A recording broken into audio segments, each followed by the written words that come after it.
Qabsoon kun hoggaa eegaltu darbe Torontootti dhiyeessaa ture na fakkaate. Qabsoon kun hoggaa eegaltu revival stage jennu irraa eegale. Dadammaqiinsa irraa eegale. Ummanni keenya akka wal beeku, akka wal baru, akka jabaatee dhufu gochuu irratti hojii hojjetamaa ture. Deengada kaasanii ture. Garuu torbaatamoota keessa qaroomina qofaa miti ta'aa ture. Qaroomina qofaa miti yookiin immoo uummata dadammaisuu Oromummaa dagaayisaa dalagaa ture. Cinaa biraatiin immoo waan Oromummaa quucarsaa qancarsaaf qoqqoodaa dalagaa ture. Sochiileen positively contribute godhan akkuma jiranitti kun immoo jiranii jechuudha. Keessattuu eega qabsoon jaarmee siyaasaatiin hoogganamu torbaatamoota keessa madde gara fuulduraa dhufee booda yeroo duraatiif Oromoon wal dorgomuu eegalee jechuudha. Aangoo irratti aangoo hooggansa jaarmee irratti wal dorgomuu eeguun keessattuu immoo hoogganoonni ciccimoon torbaatamoota keessa nurraa dhumuun hoogganoonni bakka saniin hin madaalle ol bahuun efficiency hooggansa leadership efficiency hir'isaa waan deemeef namni immoo waan dalage waaqa agarsiisuu gaafa dadhabe loyalty efficiency osoo hin ta'in loyalty amanamummaan sadarkaa itti nama walitti fidu irra waan ga'uuf qabsoo Oromoo keessatti sadarkaa hoogganaatiirraa kaasee murnummaan dhalachaa dhufu murnummaan sun immoo naturally default position itti deemaa jechuudha. Default position hoggaa jennu kan hin reebu isiniin jee qoqqoodama uumamaa kan gosaa fi kan lafaatti deemuudhaan naannummaan dhalachaa dhufee jechuudha torbaatamoota keessa.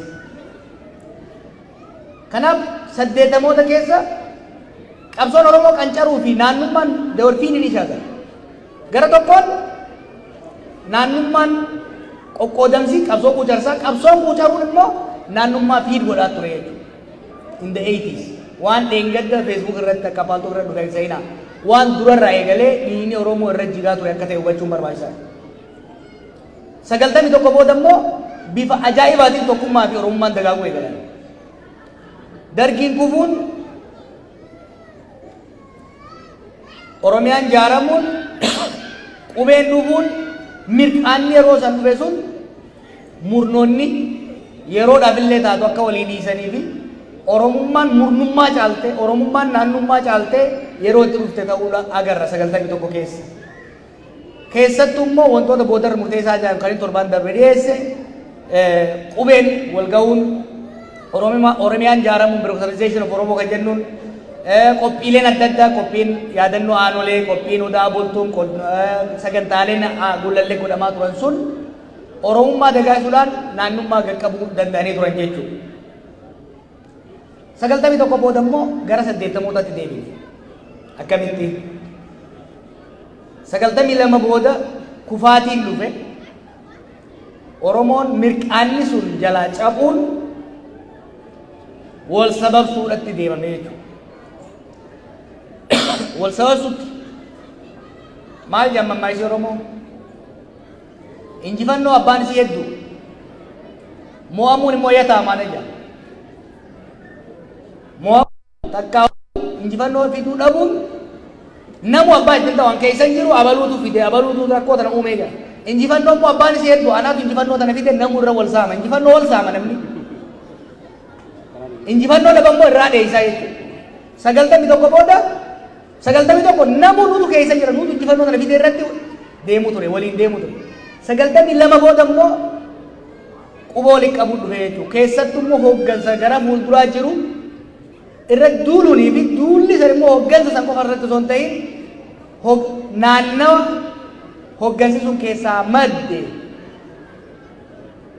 busheessu irratti xureessu irratti duulli godhamaa ture jechuudha. Kanaaf barri 90moota akkasumas 12 bara Oromoo keessatti qoqqoodamsii fi naannummaan akka malee cimee dhufe akka ture hubachuu duuba deebi'anii wal yaadachiisuun barbaachisaadha.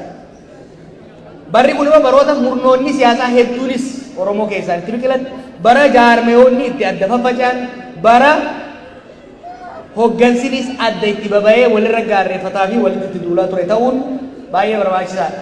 Lammaffaa barri wanni naannummaa akka malee hammeesse 90moota fi 2000moota keessa qabsoonii fi qabsaa'onni akkasumas jaarmeenii siyaasaa ummata isaa keessaa bahee biyya alatti maxxantummaa argachuun biyya alaati irratti isinirratti isinillee asin turtanii daaspooraa irratti hirkachuun Diasporaan immoo resource xiqqaa waan qabuuf the competition over resource over very scarce resource naannummaan bal'inaan akka babal'ataa deemu godhee maaliif namuu waan kutachuudhaaf gruppii isaa ijaarrachuun fi nama walirra kakaasuun bifa saniin cimaa deeme kana qofa osoo hin ta'in sirni mallasaatis qoqqoodama kana daran babal'isuu irratti hojjetaa ture bara 90mootaatii fi barri 2000 yeroo naannummaan Oromoo keessatti baay'ee itti dagaagedha. Kunundi qoqqoodamni kunundi 80 irraa dabalee dhufee ifan baane ture. Jaluma jala qoqqoodama malee namni afaan baasee walitti hin duulu ture. 2001 qoqqoodama 5 qacaa jaan ni yaadattanii bara san keessatti naannummaan hedduu gadi buutee ummata addaan qoqqooddee jaarmaya siyaasaa qofa osoo hin ta'in jaarmaya amantiif jaarmaya hawaasaa sadarkaa adda qoqqoodutti itti seente. Yeroo laafinni Oromoo keessaa rakkoon Oromoo keessaa akka malee itti saaxilamee alagaanis itti fayyadamuu turte akka ta'etti yaadachuun barbaachisaadha. Mootummaan yeroo saniitis kanatti carraa fayyadamuudhaan aangoo fi dheereffachuu danda'e. 2008 inumaa uni hammaate. Keessattuu warri dargaggeeyyii kana yaadadhaa. Harree ugaa hamileen isin tuqamu tatanarra hamtuurra akka dabarre akka yaadattaniif duuba isin geesse. 2008 namni akkanatti agartan kun taaziyaa waliin dhaquu sadarkaa itti dhaabee ture. Buna wajjin dhuguu sadarkaa Starbucks tokko seene tokkoon seenne keessa turre beeytanii. Ni beeytanii achirraa kaanee jechuudha. 2008 yeroo akka maleetti sabni keenya naannoodhaan itti qoqqoodamee hedduu uummata keenyatti miidhe ture. Wanni agarru maali?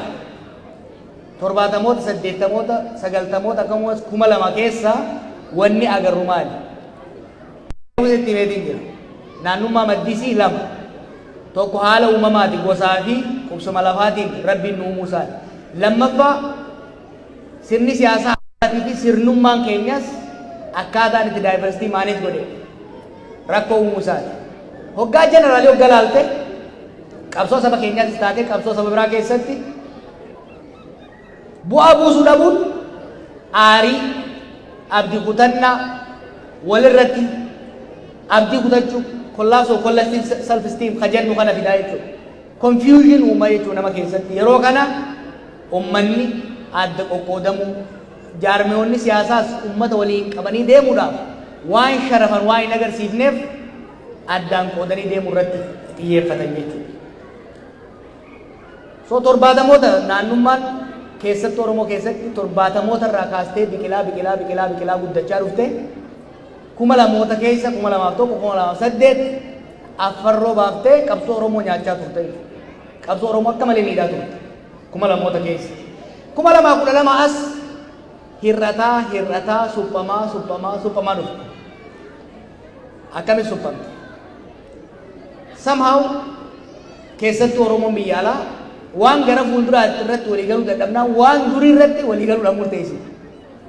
Nostalgia as tactical tool of healing kan jennu kanas yoo yaadattan qophii afran qalloo qophii maccaatu lamaa qophii baalee qophii haalee birraa qophiin 2000moota keessa godhamaa ture sun yeroo duraatiif Oromoon addaan facaatee qabaleen teessu walitti dhuftee yeroo wal agartee turte jechuudha. It's very fascinating. Waan gara fuulduraa irratti waan amma irratti walii galuu dadhaban hoggansa amma irratti walii galuu dadhaban taa'uftaa amma irratti walii galuu dadhabanitti waan kaleessa ta zamana dukkanaa ta zamana hamtuu san irratti walii galchuu hin danda'ame 2012 irraa kaasee namni keenya walitti deebi'uu waliin haasa'uu wal dhaggeeffachuu hoggana ammaa irratti walii galuu baatu hogganoota wareegaman irratti sochii har'a irratti walii galuu baatu sochii kaleessaati irratti walii galuu irratti dhufe. Itti aansee maaltu dhufe keessattuu 2013 irraa kaasee sochii yaadannoo durii san irratti aansee maaltu dhufe successful campaign gochuu eegallee jechuudha. Fakkeenyaaf sochii boycott baddallee Oromoo First Oromiyaa xiyyaa kanaa caaluufaa godhaa turan sun Oromoon bal'inaan akka walitti dhufuu fi dadammaqiinsi bifa haaraan mirqaanni bifa haaraan shurufkaan Oromummaa bifa haaraan yeroo itti dhufte akka taate yaadachuun barbaachisaadha.